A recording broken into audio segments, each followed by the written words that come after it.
Morning, Chiara. How are you today? Good morning. I'm very well, and how are you? I am doing fantastic.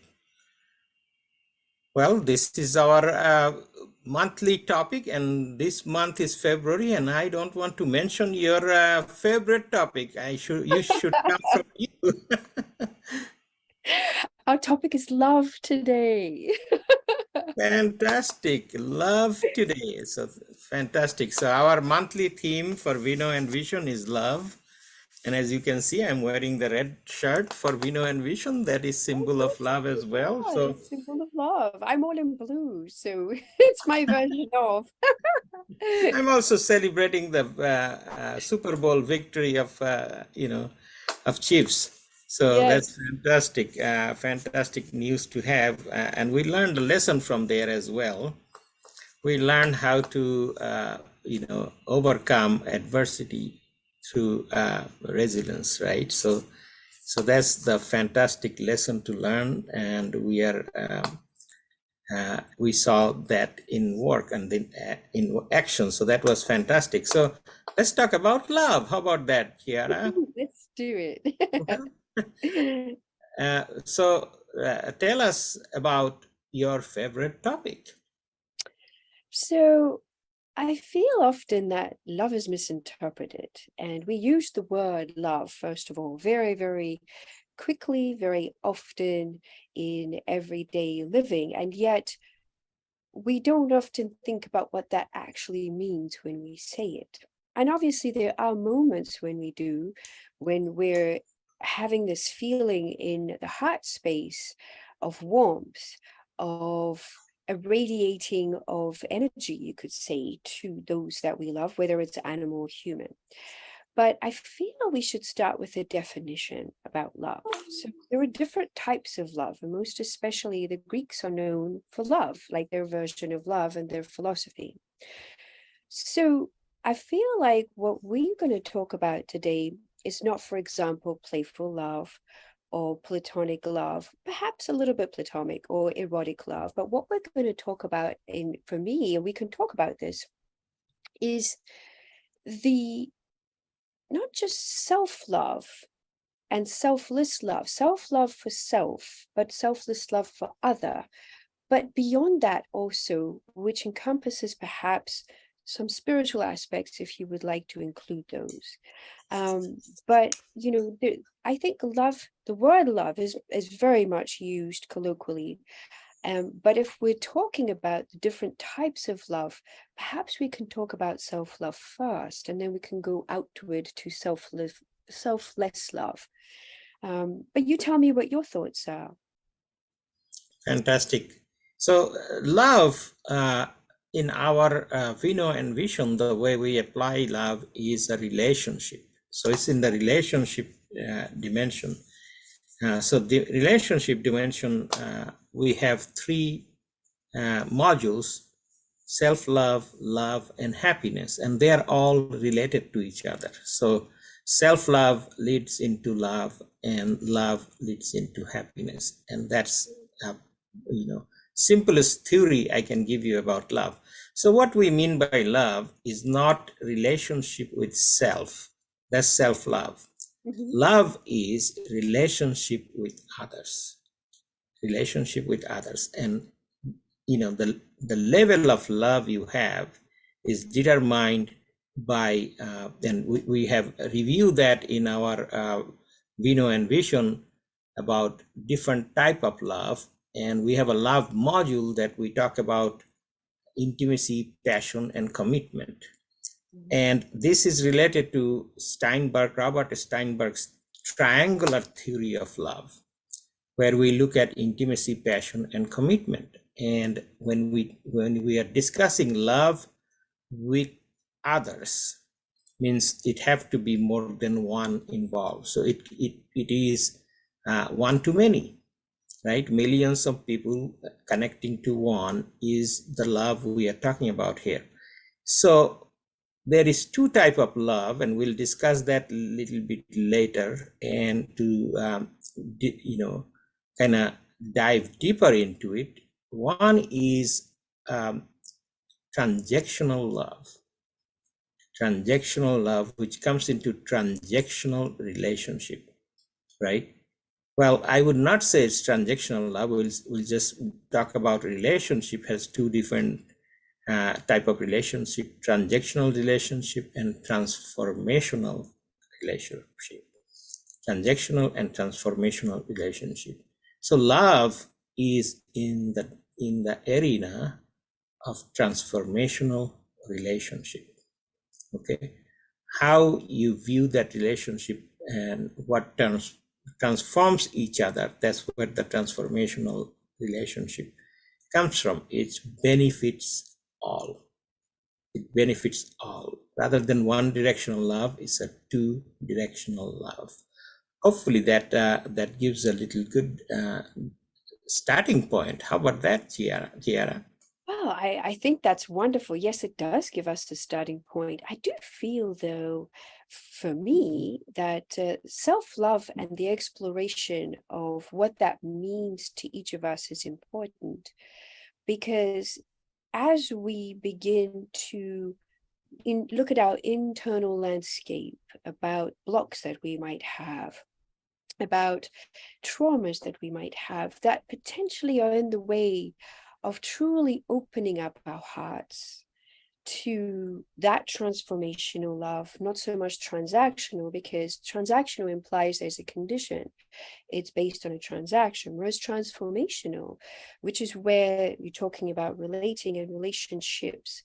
And when we have a truly transformational relationship that's based on love, they're the hardest because they always push us to grow in ways that we didn't think about outside our comfort zone. And so that's the willingness to do that, the willingness to go beyond ourselves, I think still comes back to being able to love ourselves and look enough to look inside at the inner landscape, at the shadow part of who we are, to be able to process through things that are in the way of the transformation. And then that does lead to a form of happiness based on the ability to accept what is and what is not, and the willingness to grow beyond who we think we are and what we think society expects of us.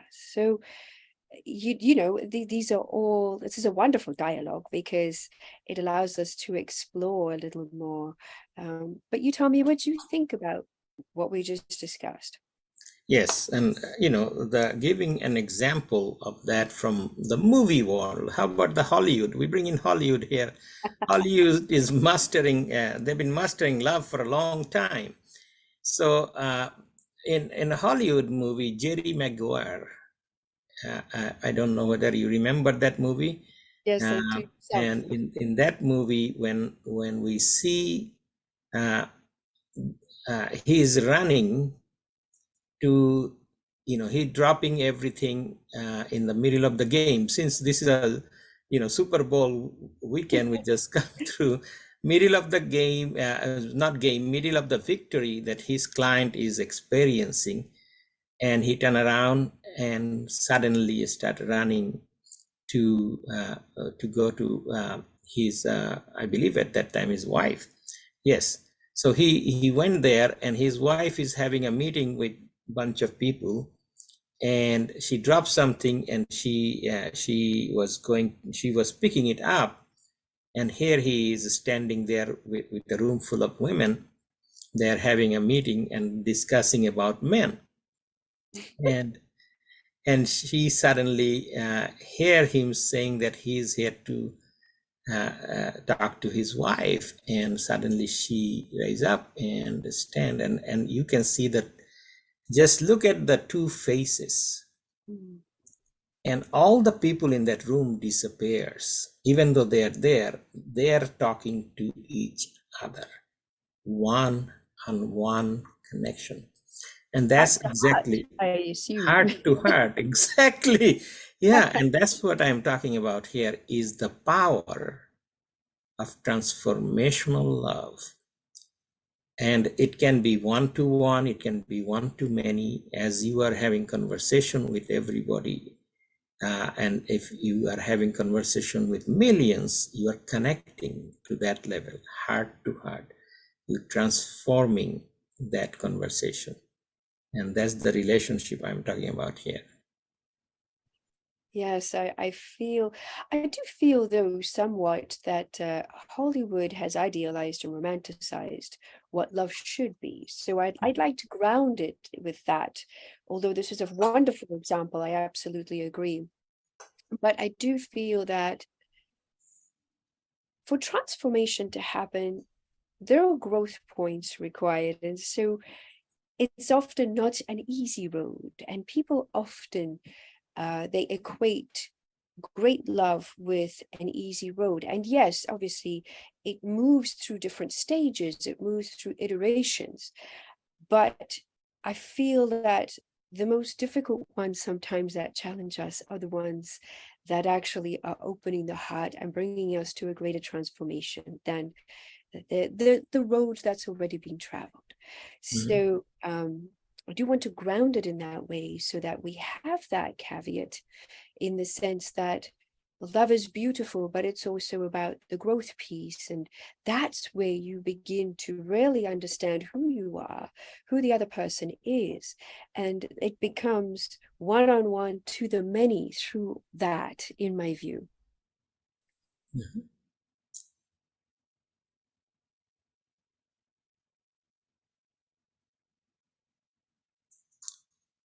Yes, can you hear me?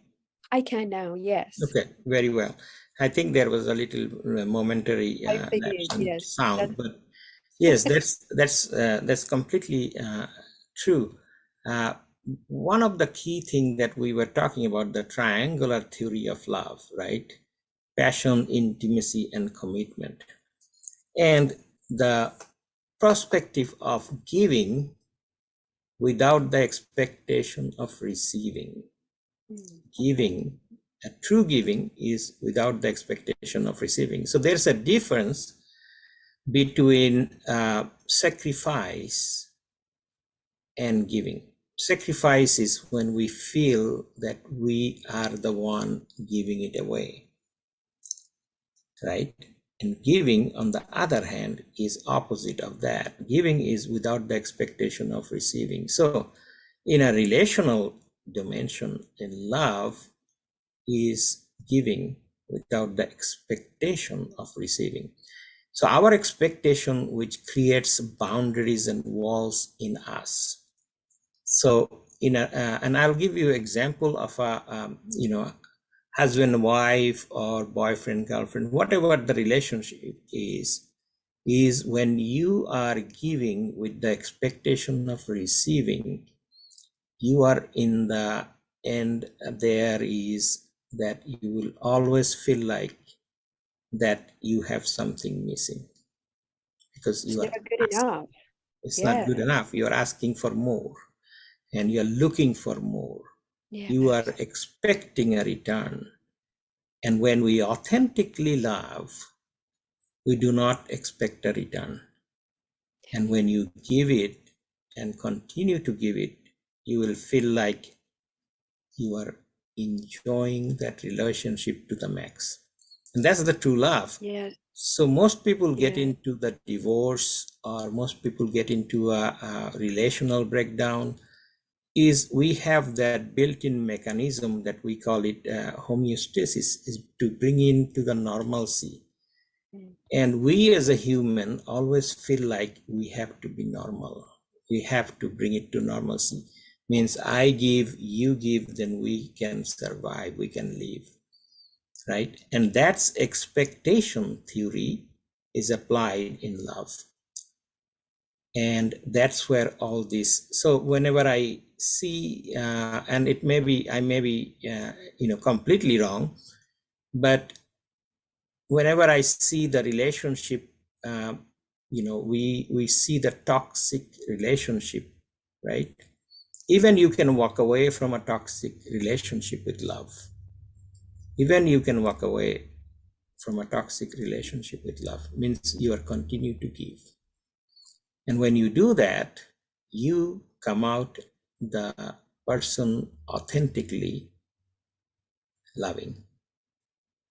Well, I How is think, that? So, yeah, what came to mind for me is some theories suggest that, relationships are a bit of game theory.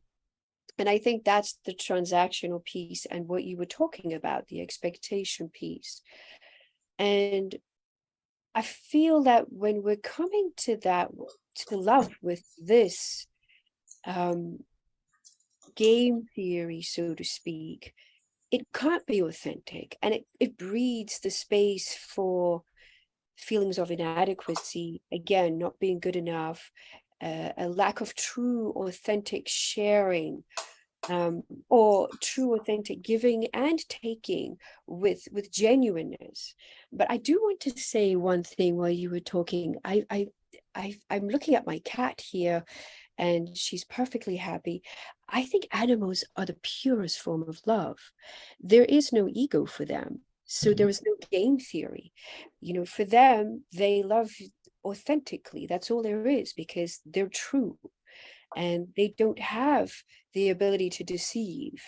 They have personalities, they have that particular aspect to them. But in terms of loving purely, I think if we really are to look at that, animals are truly the bearers of true love.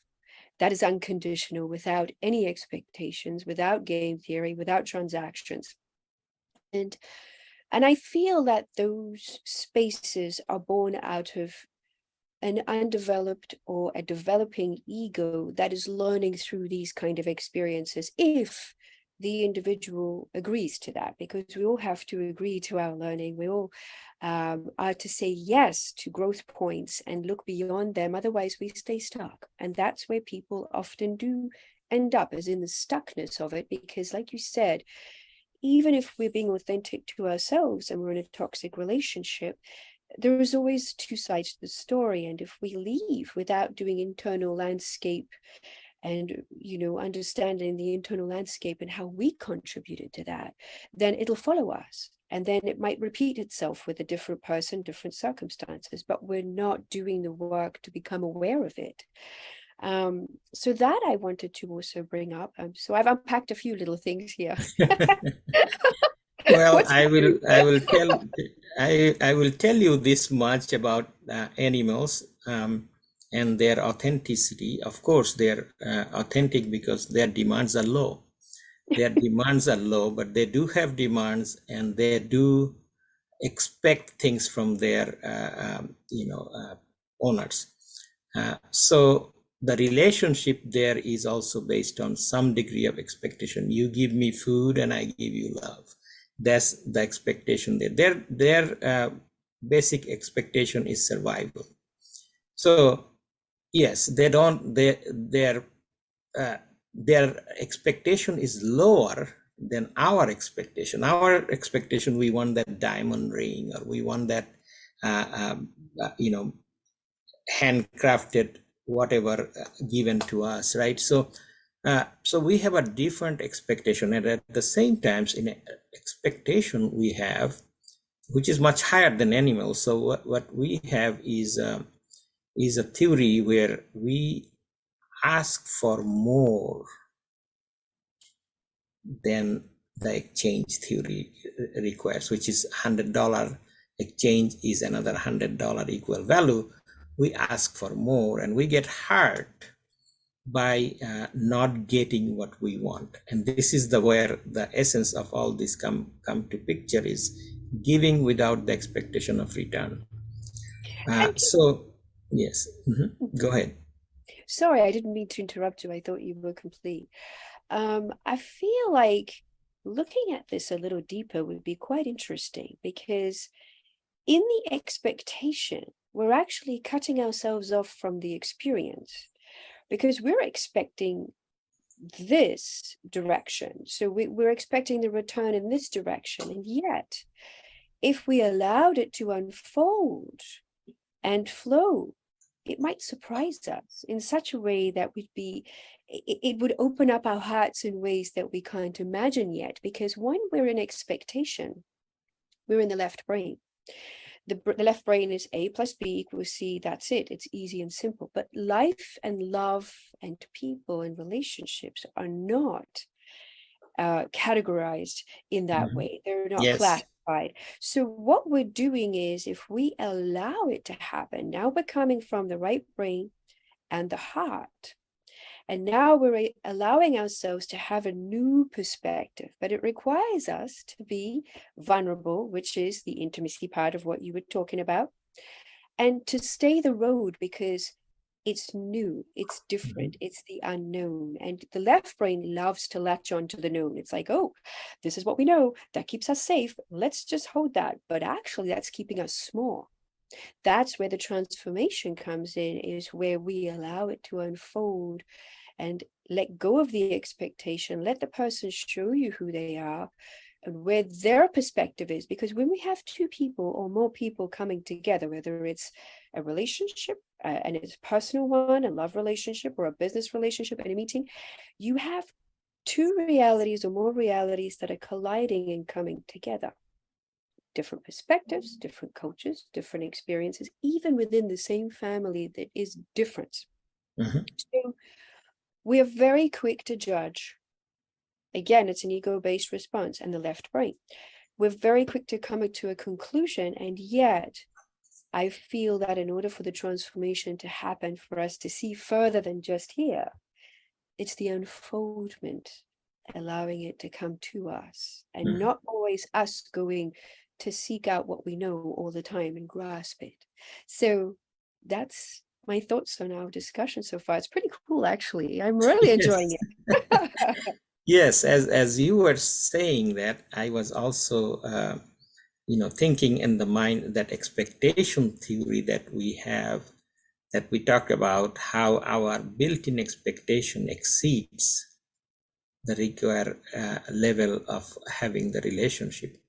And by that, we have a deficit theory that applies there, is where we are feeling left alone, or feeling not fulfilled, right? Yes, and that is the lack of that vulnerability, that intimacy, that getting to know the other reality. Because sometimes if I use certain words and somebody else used them, the meaning may be totally different, and so is the interpretation.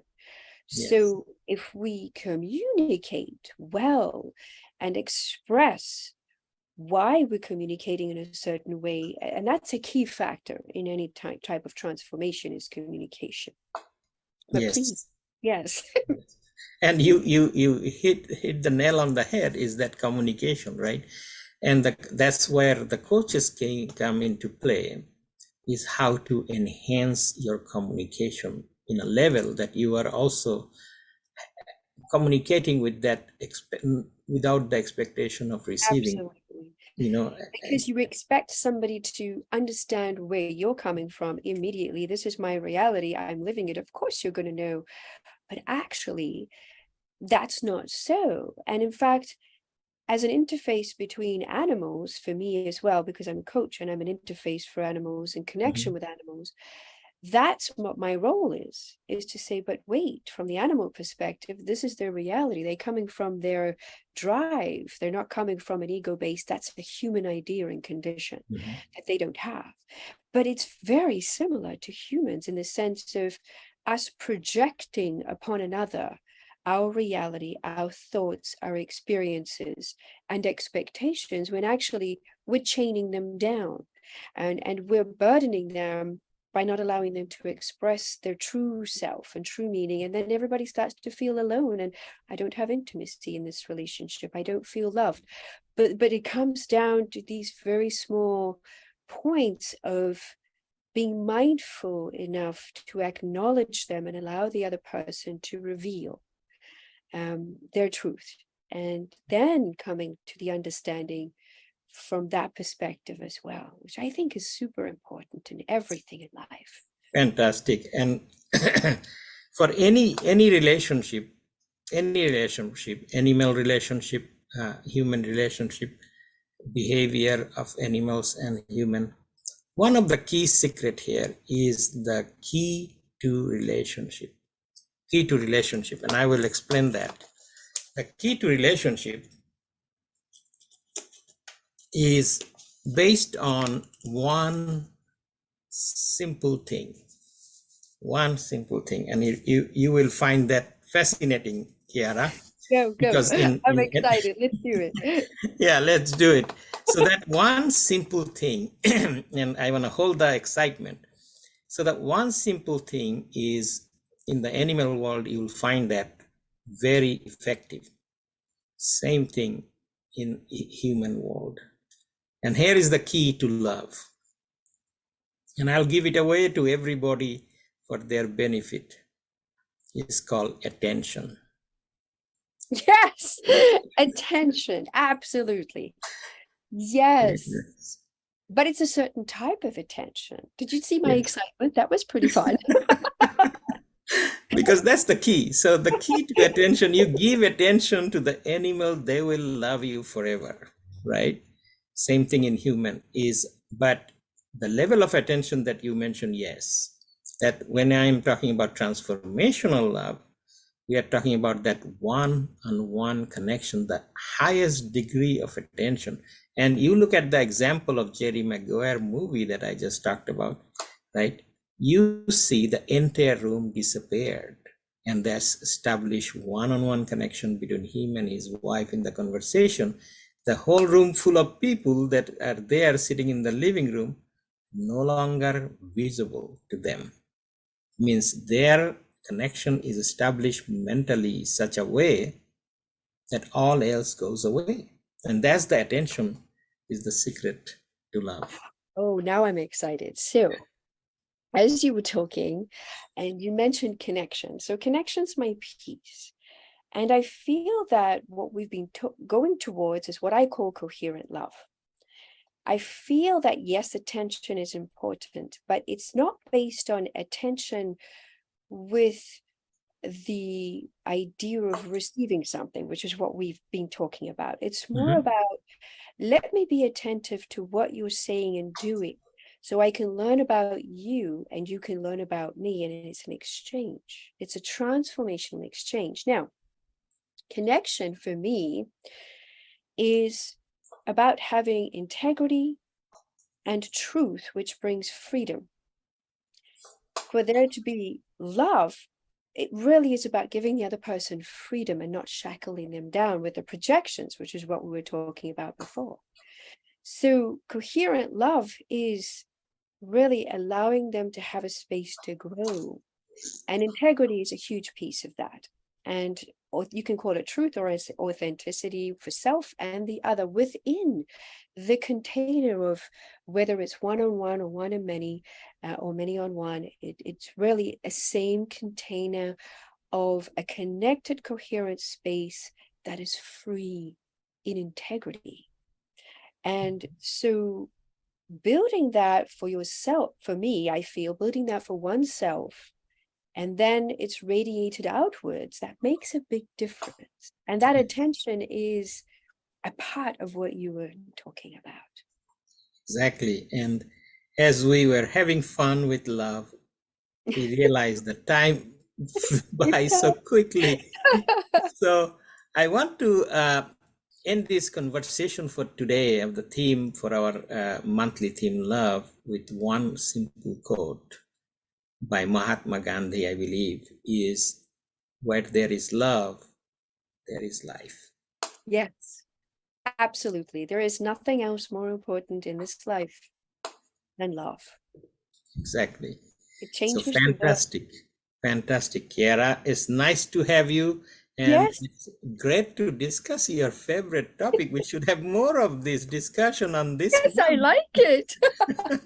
There is so much to talk, right? So hopefully our viewers got some pointers from us. And I hope so too. yes, and the key to any love is attention, and giving attention to each other to the truest level, and the giving without the expectation and of any receiving is the essence of that. So hopefully that has been beneficial, and I know our conversation was significantly beneficial for me. So thank Oh, I'm you. glad. Me too. And love each other. Yes, To absolutely. you next month. Okay. And see you next month. It's always a pleasure. Yes, it is always a pleasure. Let's love and enjoy life. I agree. See you later. Bye. Bye bye.